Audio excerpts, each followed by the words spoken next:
Retornamos, galerinha. Cadê essa galera? Vamos para a nossa última aula desta manhã. Retornamos. Eu quero ver quem é que tá aí, ó. Só até agora foi Prata do Piauí que colocou que tá aí ainda. Tem que estar aí. Segura na mão de Deus e vai. Segura na mão de Deus e vai. Com toda a força, com toda a energia. Não dorme não, menino, não dorme não. Não dorme não, que tá chegando. Queridos, vamos que vamos. Olha só. Não dorme, tá? Não dorme. Vamos começar novamente a nossa disciplinazinha de ética, voltada para a organização e para o profissional. Olha o conteúdo aí. Olha aí, bem quentinho para vocês. Transparência, conformidade, prestação de contas, equidade, conflito de interesse. Olha aí a Fátima dizendo aí, ó. Opa, voltando, ó. Não dorme não, gente. Não dorme não. Vamos que vamos, tô brincando. Gente, vamos para cima. Olha só, quando eu falo nesses tópicos,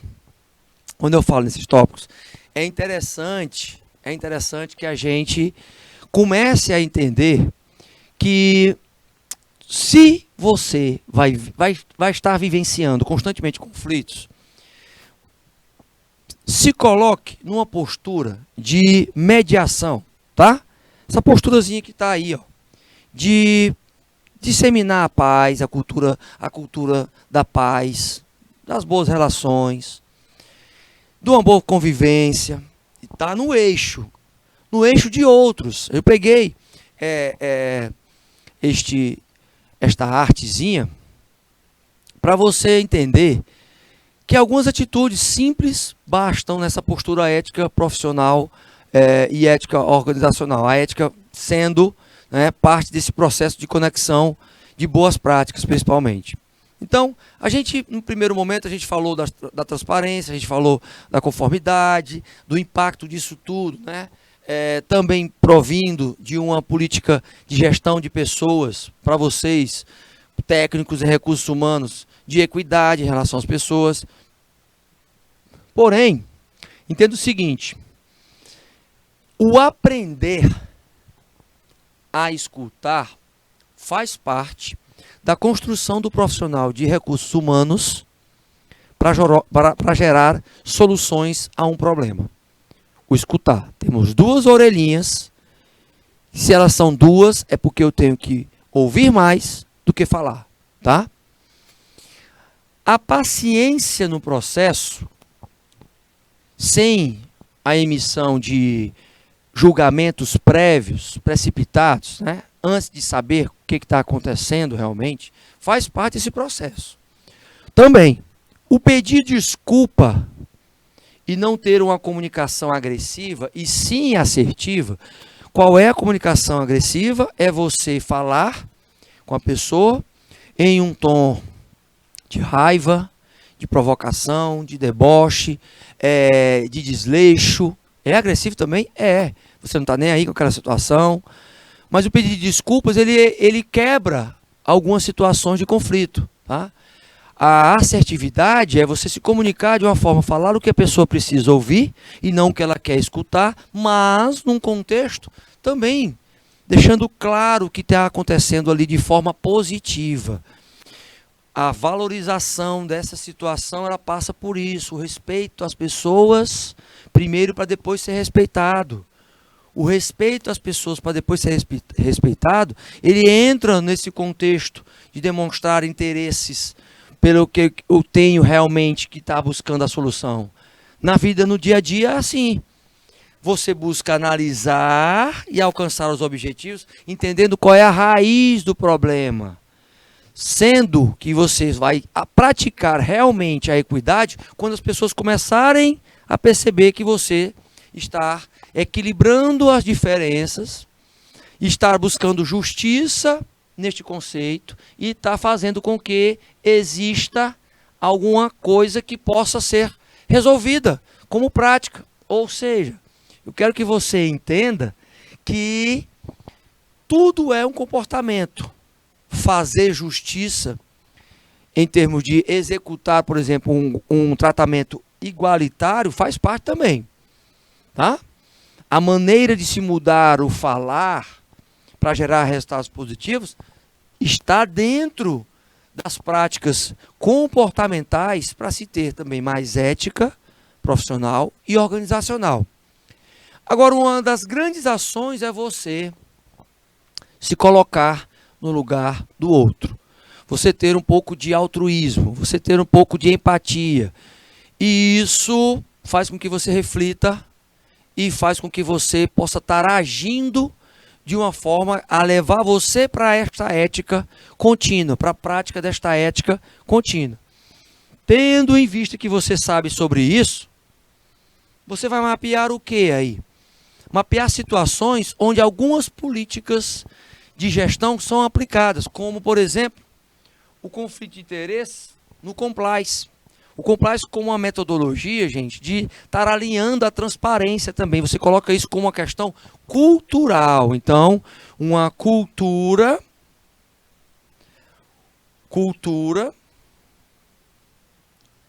organizacional. Cultura organizacional de compliance. Mapeando o quê? Mapeando as atividades que mais podem gerar conflitos, pontos que devem ser considerados para alinhamento em relação aos códigos de conduta, os limites, as regras que os empresários precisam ter.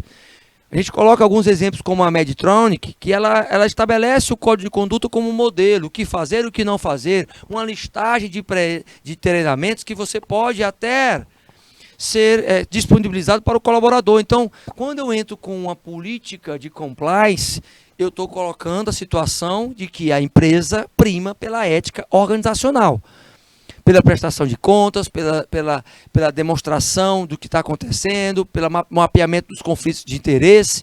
Tudo isso também fazendo com que você reflita sobre o conflito que é negativo de competência, que é um fato de dois ou mais, por exemplo, na área jurídica, tá?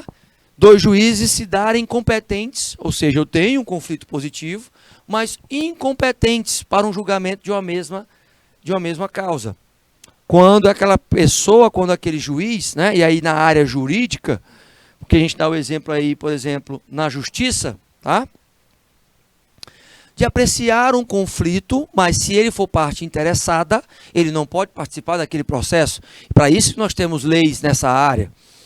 A competência, por exemplo, buscando a razão das pessoas, ela define bem, porque na área jurídica nós temos pontos a serem ressaltados, como esse. Eu coloco o que aí, especificamente? Eu coloco, como exemplo, servidores públicos com vínculos estatutários, que estão fora da competência da Justiça do Trabalho, e que existe um vínculo aí administrativo com o poder público, não trabalhista. Tem que ser analisado caso a caso.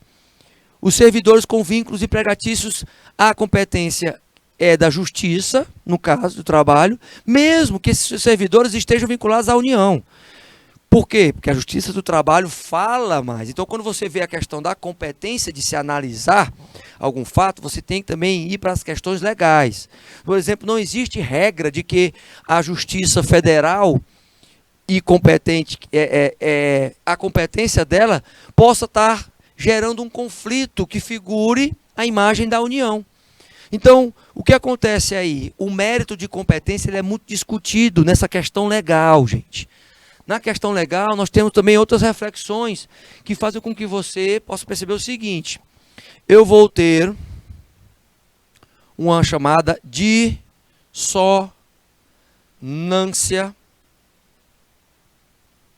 cognitiva.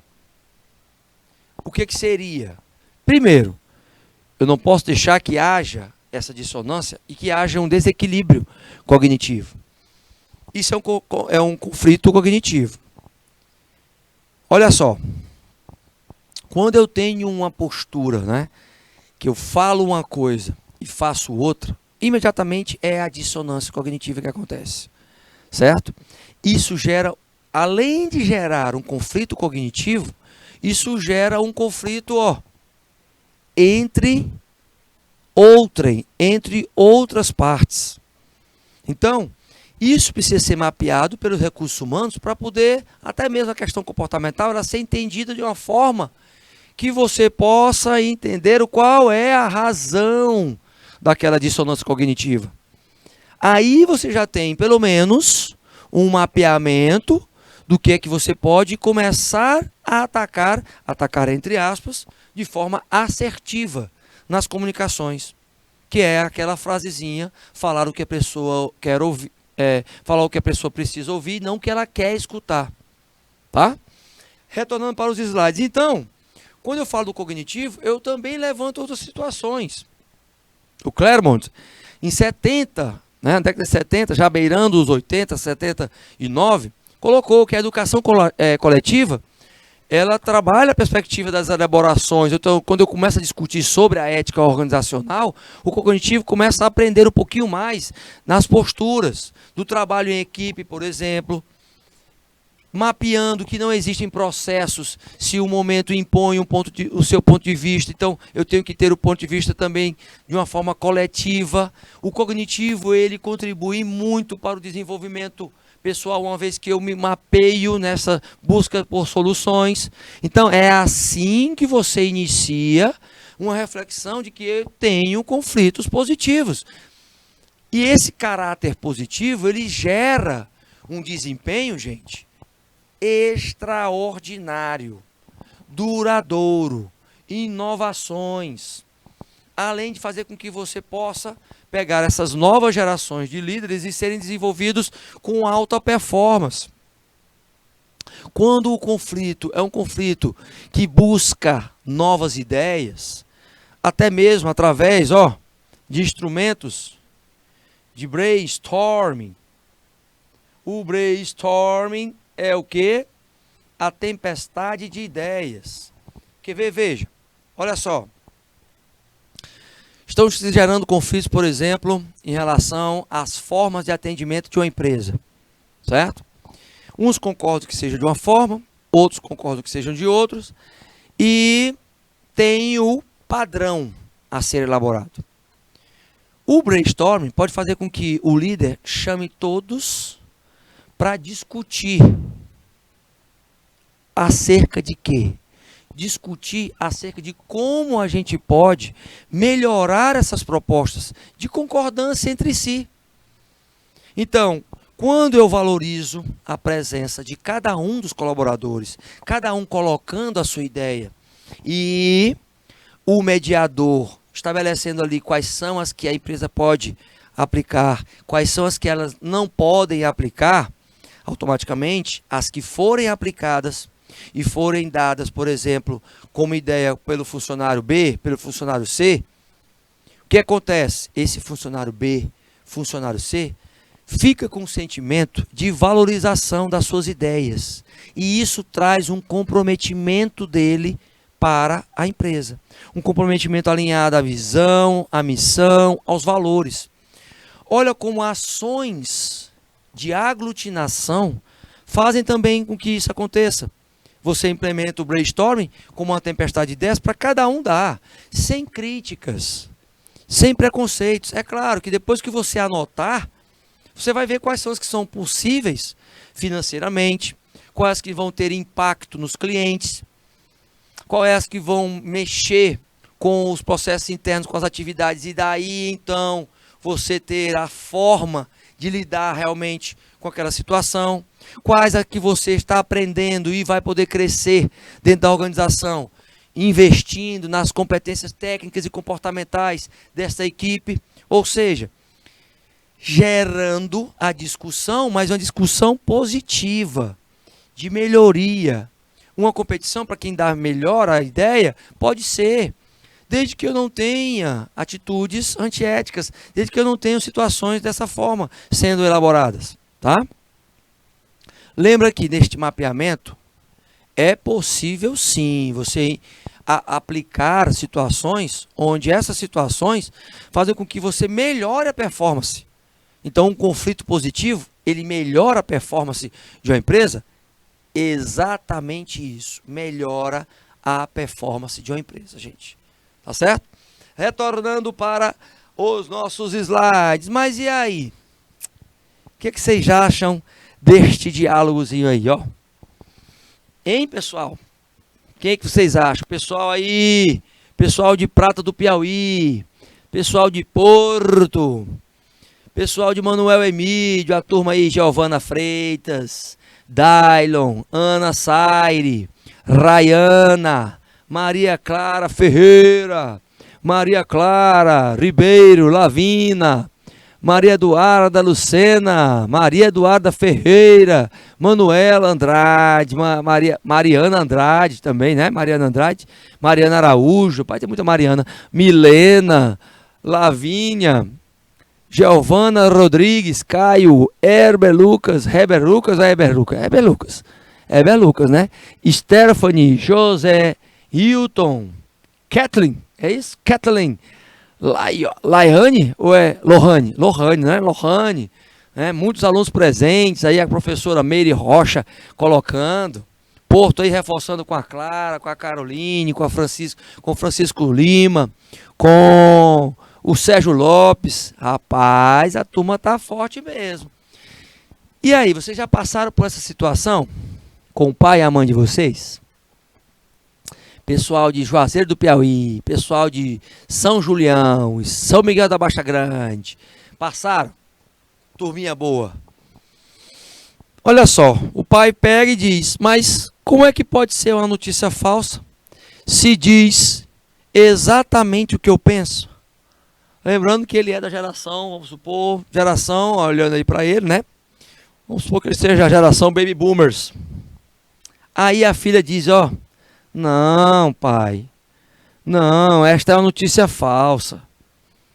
Claro que ele está pensando uma coisa que é notícia falsa, então, resultado, prova que ele não vai atrás das fontes, prova que ele está atrás de ver e escutar alguma coisa que ele já acredita, ou seja, ele só está alinhado com aquilo que ele já acredita, então ele não vai querer saber, mesmo se for mentira, ele não vai querer saber se aquela pessoa que escreveu, ela estava com outra intenção de passar aquela informação, etc e tal.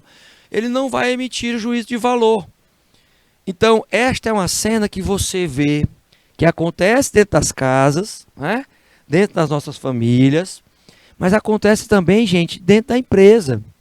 O confronto de ideias, de percepções, de preconceitos entre as gerações, entre a geração X e Y, entre a geração Y e a geração de Baby Boomers, entre vocês que nasceram depois dos anos 2000, a geração Z que está aí, prontinha, quentinha para aplicar os conhecimentos. Vocês vão sentir muita dificuldade quando vocês forem entrar numa empresa que tiverem que aplicar metodologias, por exemplo, de empowerment, de benchmarking, de mentoring.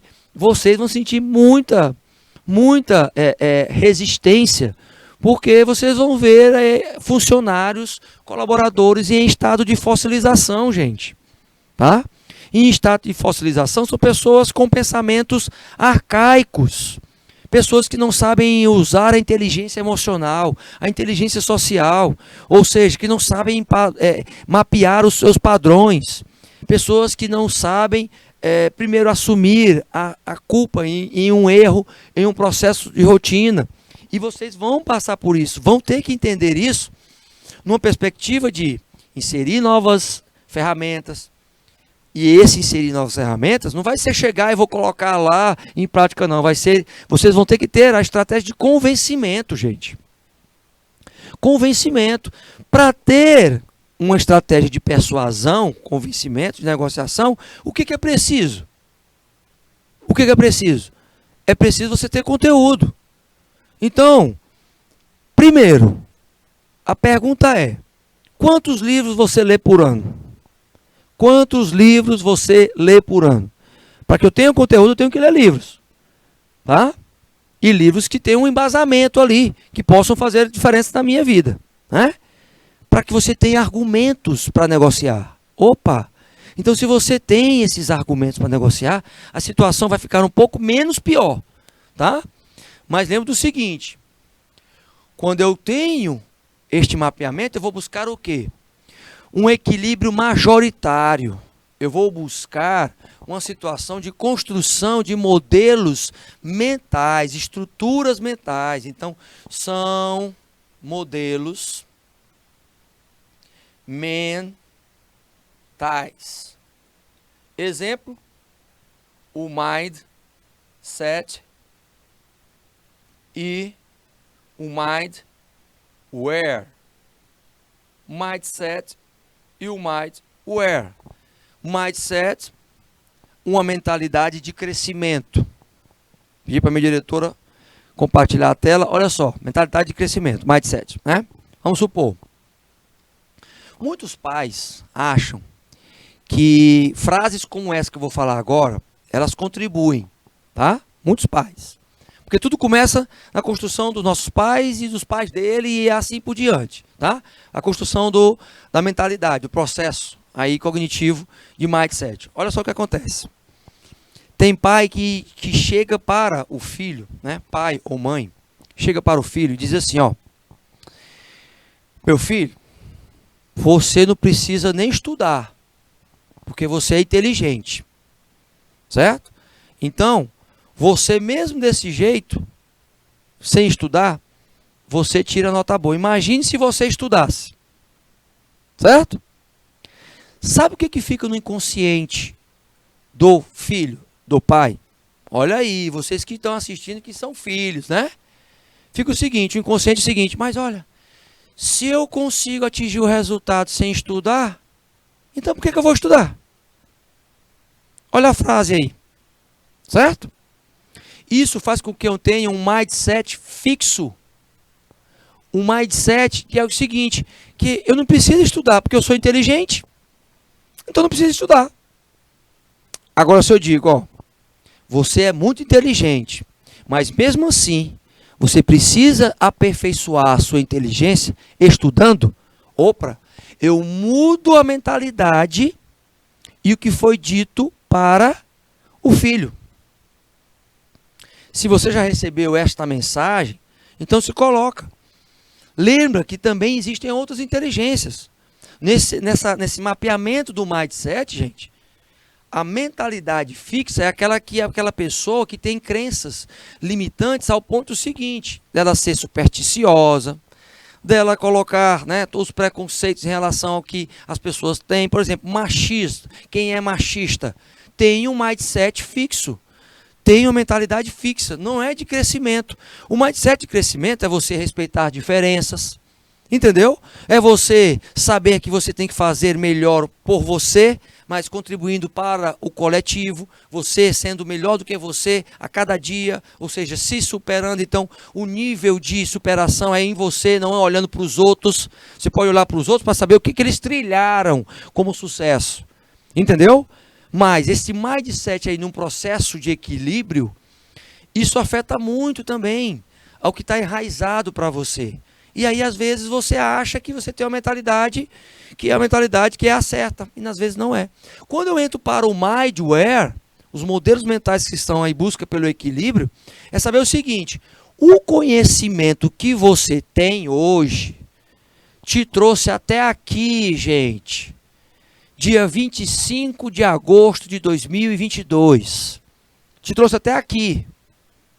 O conhecimento que você está adquirindo hoje vai te levar para o teu sonho, para a tua meta. Ah, teacher, professor, eu não tenho sonho. Opa, como é que é? Não tem sonho? Então começa a buscar sonho, tá? Não é fantasia. Sonho é diferente de fantasia. Mas não tem sonho? Ok. Porque isso fundamenta até mesmo as ações e as negociações que você faz na empresa. Se você não tem sonho naquela empresa, tanto faz como tanto fez. Você está lá, não é? Se você está vagando no mundo, tanto faz como tanto fez. Entendeu? Então é o seguinte. Até mesmo nos filmes, né? O Mágico de Oz lá, tem um gato que ele faz uma pergunta, né? Como é o nome daquela atriz, minha amiga diretora do Mágico de Oz? O nome da personagem do Mágico de Oz é Alice, né? Alice no País das Maravilhas. Alice no País das Maravilhas. Tem. O gato faz a pergunta para ela. Não é? Oi? Alice no País das Maravilhas é um, né? E o Mágico de Oz é outro, né? Então é no da lista dos países do País das Maravilhas, os Países das Maravilhas. Alice no País das Maravilhas, né? Tem um gato lá que ele pergunta o seguinte. Um gato, ó. Logo um gato. Logo um gato. Ó, logo um gato faz a pergunta. Tu acredita? Por que, professor, esse preconceito com o gato? Não, porque o perfil de gato é um perfil que gosta da felicidade, né? Que gosta ali de estar ali sem conflitos, esconde os conflitos tudinho para debaixo do tapete e tal. É um perfil profissional que eu estou falando para vocês, tá? Mas, o que acontece? Ele pergunta o seguinte: para onde você quer ir? Aí ela diz: não sei. Então, para quem não sabe para onde não quer ir, qualquer direção é válida. Entendeu? Então, se você sabe para onde você quer ir, opa, você tem um mindset de crescimento. Então, vai usar o quê? O Mindware. O Mindware é o quê? Você pensar diferente para ter um resultado diferente. Você começar a verificar que se esse conflito não está me trazendo crescimento, opa, já é alguma coisinha que eu não vou gastar energia ali, né? Já vou desenvolver uma outra performance aí de atuar comportamentalmente. E aí começa a aplicar agora, minha gente. Agora. É um modelo mental de equilíbrio. A guerra nossa é ter esse equilíbrio ali, né? A guerra nossa constante é essa. Porque eu não posso descer nem 80, nem 8, nem 80 nas nossas ações. Tá certo? Lembra disso? Essa reflexãozinha aí. Retornando para os slides com a minha diretora Yara. Aí você tem que entender que no conflito, eu tenho que saber o seguinte: postura de acomodação e de assimilação. Mas essa acomodação aqui não é de zona de conforto, tá, gente? É para você se acomodar em relação ao que está sendo passado na negociação. A adaptação entra aqui buscando o equilíbrio. Ou seja, das ideias em relação ao que A e B estão querendo. E esta acomodação é tudo com foco no objeto de cada um dos dois. Então, eu assimilo uma nova realidade e me acomodo às necessidades de cada um deles. Então, essa estruturazinha faz com que você assimile a ideia do outro, se acomode em relação ao que o outro pode fazer e você pode fazer também, e vice-versa, porque nos conflitos de interesse, meus queridos, nós vamos ter sempre a pauta egoísta, certo? Se eu quero, por exemplo, estou com um problema na empresa, né? Uma empresa de objetos de decoração que perdeu ali um fornecedor de copos. Aí vai, o gestor pega, gestor dessa empresa, a empresa Procurement, sugere a esposa abrir uma empresa para fornecer copos. E ele é o marido, então, mas ele não divulga para a empresa que ele vai comprar os copos dessa fornecedora que é da esposa dele. Isso é um conflito de interesse. Fora que é falta de ética se a empresa não sabe. Se a empresa sabe e concedeu, não tem problema. Mas, olha a postura aí. Olha só a postura que pode ser feita. Esse esquema que é de adaptação, ele é em conjunto com a assimilação. As pessoas não sabendo, não assimilando, elas não vão acomodar as suas ideias. Então você tem que entender que isso tem que fazer parte da estrutura da empresa, interno, e ser colocado para fora também. Logicamente, eu tenho interesse, e esses interesses eles podem vir de qualquer forma, porém, sabendo que o líder e o subordinado com o mesmo parentesco, em níveis diferentes, em relação familiar, isso tem que ser colocado de forma transparente. O empregado, por exemplo, com alguma relação próxima às empresas concorrentes, também tem que colocar isso para a empresa. As pessoas de setores estratégicos com amizades e favorecendo, ou com um parentesco favorecendo algumas decisões, sem colocar isso para a empresa, isso é falta de ética. Certo? Mas chegamos na nossa horinha de quê? A hora de quê, minha diretora? A hora de quê? A hora de quê? De praticar, de praticar. Primeira perguntinha, galerinha. Vamos que vamos, vamos que vamos. Quais são os conflitos de interesse? Vamos pra cima. Eu quero aí, vou dar 2 minutinhos pra vocês. Fui!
Galerinha, galerinha, galerinha, eu vi só São Julião respondendo, gente.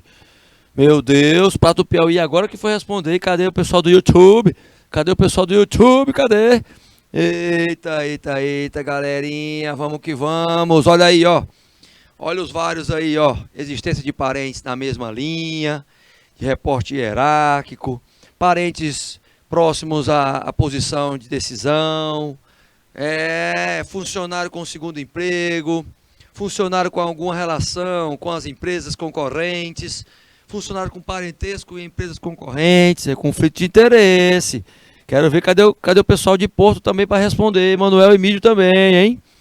Turma aí, São Miguel da Baixa Grande, também respondendo. Vamos lá, meu professor, minha professora mediadora, vamos para a próxima. E o que é, no caso, conflito de interesse? Exemplo,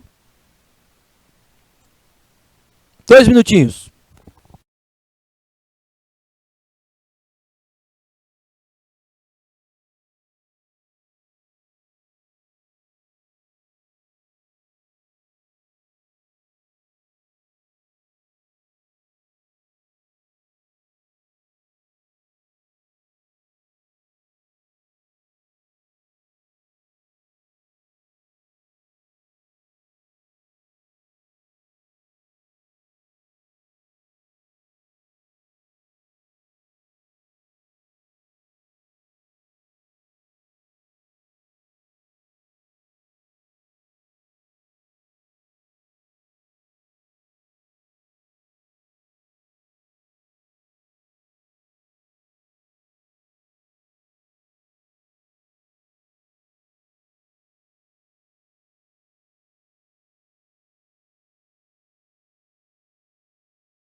Galerinha, galerinha, galerinha. Prato do Piauí colocando aí o conflito de interesses, que estão muito relacionados com as questões de parentesco, isso, reforçando, né? Cadê São Julião, que não colocou nada? Cadê Porto, que também não colocou? Eita, eita, eita, eita, minha gente. Vamos que vamos?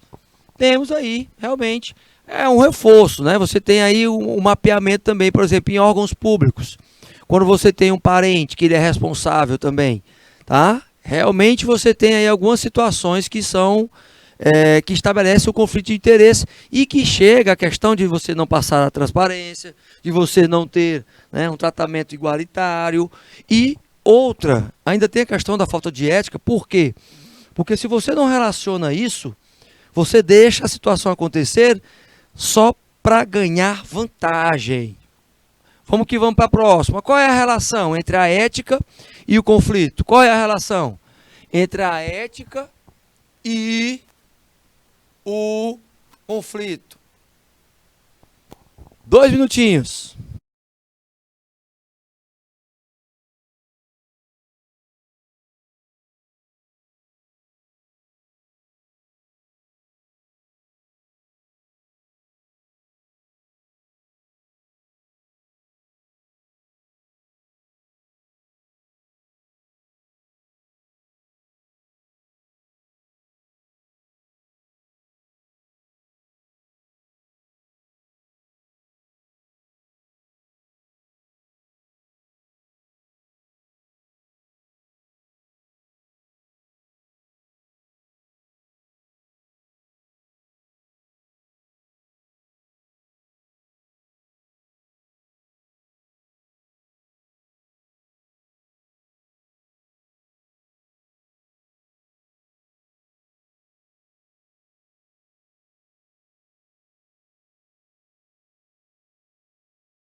Galerinha, galerinha, olha só, cadê as respostas? Qual é a relação entre ética e conflito de interesses, minha gente? Prato do Piauí, São Julião, cadê aí, Porto? Eu vou dar mais 1 minutinho para vocês responderem, hein? Foi.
Que vamos, vamos que vamos, vamos que vamos, vamos que vamos. Respostas, meus queridos. Quanto melhor for, né, o vínculo entre os indivíduos, melhor você vai ter aí a perspectiva de mapear esta ocorrência do conflito de interesses. Você tem que entender que é o seguinte: A ética, ela faz a correlação com esses conflitos de interesse pela questão de você estar moralmente impedido de executar uma atitude, uma ação.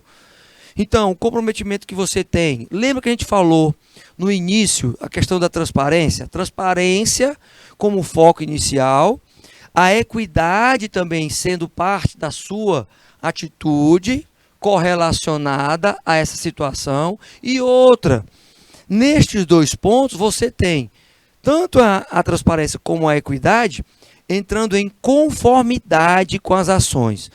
Quando eu não tenho isso, eu tenho uma ação que ela não está em conformidade. Consequentemente, não está num padrão de qualidade, de excelência, buscando a alta performance.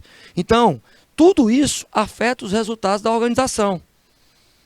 É por isso que a gente coloca a relação entre os dois. Estou vendo que Prato Piauí está colocando a ética em relação às melhoras das relações, não é isso? Logo pode diminuir os conflitos de interesse. Isso mesmo, Prato Piauí, show de bola. Gostei da participação, viu? É isso mesmo, essa situação ela tem que ser construída com base nisso. Em você estar fomentando a ética dentro da organização. Então nós vamos para a próxima, hein? Presta atenção, presta atenção, presta atenção. O que é gestão de conflitos? Justifica então a gestão, hein? Justifica então. Vou dar aí 3 minutinhos para essa.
Galerinha, galerinha, cadê a resposta? Olha aí, Prato do Piauí colocando a ética melhores aí. Não, é o outro já, né?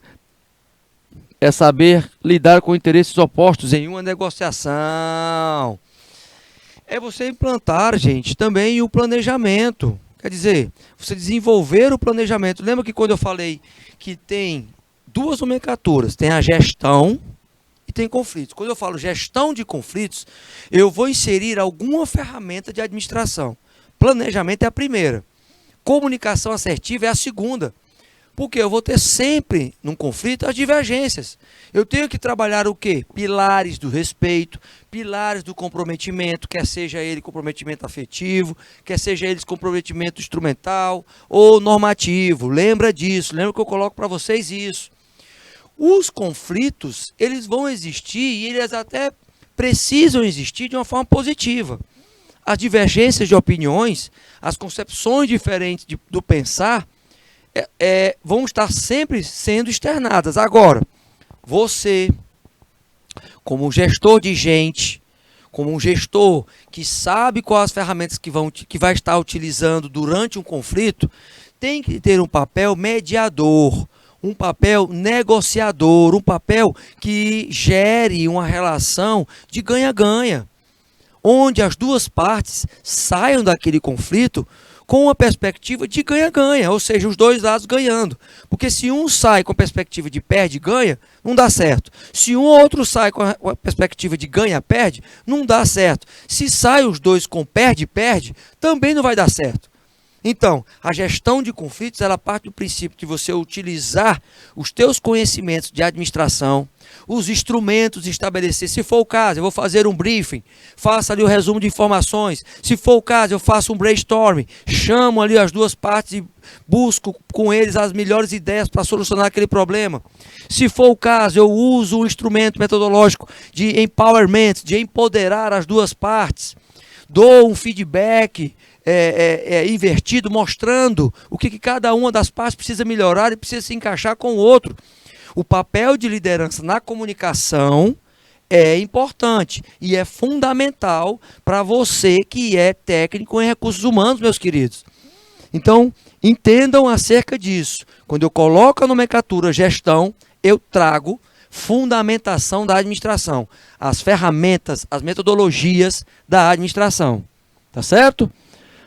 Saber lidar com os interesses opostos e aí negociando. Negociando entra isso. Entra a perspectiva de você ter técnicas de persuasão e negociação. Contudo, quais são as 4 etapas na gestão desses conflitos? Vou dar 3 minutinhos. Foi!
Galerinha, galerinha, quais as 4 etapas da gestão de conflitos? Cadê vocês? Cadê vocês? Olha aí, só Prata do Piauí colocou bem direitinho, rapaz.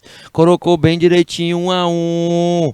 Isso mesmo, apure todos os fatos. Não há como fazer uma boa gestão de conflitos se você não apurar.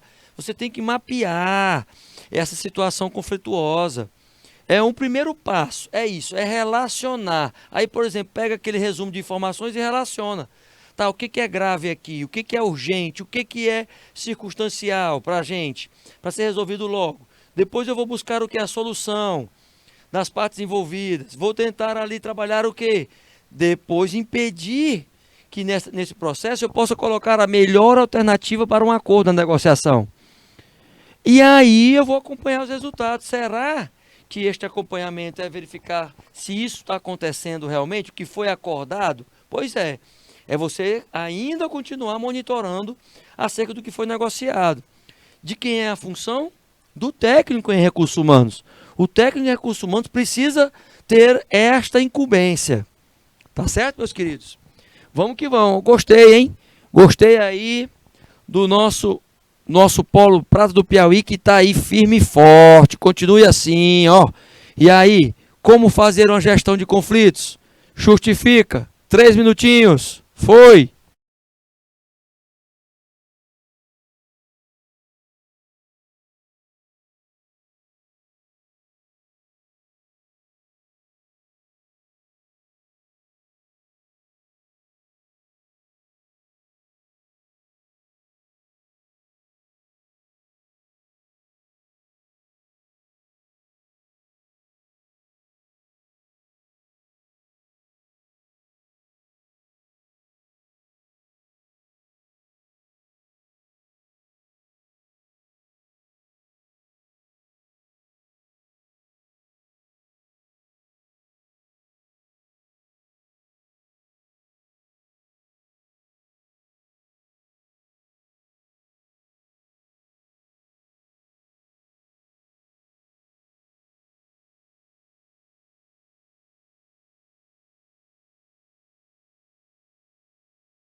Vamos que vamos, vamos que vamos, vamos que vamos, galerinha. Rapaz, gostei que Prato Piauí colocou ter responsabilidade, ser imparcial, escutar para poder se comunicar melhor. Eita, olha aí, estimular a comunicação, ter a escutativa, negociar, gente, negociar os prazos, contar com a metodologia da gestão, colocar as ferramentas e instrumentos de gestão, assumir a liderança, a responsabilidade de mediação desses conflitos. Ou seja, tudo isso, né, colocando transparência, colocando equidade, colocando a conformidade nas relações.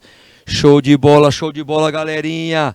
Vamos para a última. Quais os 3 tipos de conflitos? Justifica. Eu vou dar 2 minutinhos. Foi.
Que facilidade, que facilidade, que facilidade, galerinha, que facilidade. Eu vi vocês colocando aí, já o pessoal de Prata, Prata do Piauí, eu vi, viu, colocando pessoal, interpessoal e dentro das organizações.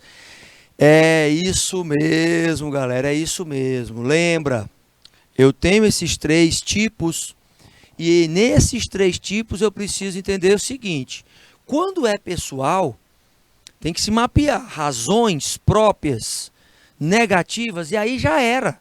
Por quê? Porque você vai fazer com que isso repercute na organização. Agora, quando eu estou buscando a competitividade para melhorar a performance dentro da empresa, aí sim é um conflito que vai trazer resultados lucrativos para a empresa. Tá certo? Meus queridos, muito obrigado por participarem, hein? Show de bola, foi show de bola. Valeu pelo empenho, valeu pela garra, pela determinação de estar aí ainda. Tá bom? Então, até a próxima semana, se Deus quiser e Ele quer. Fui!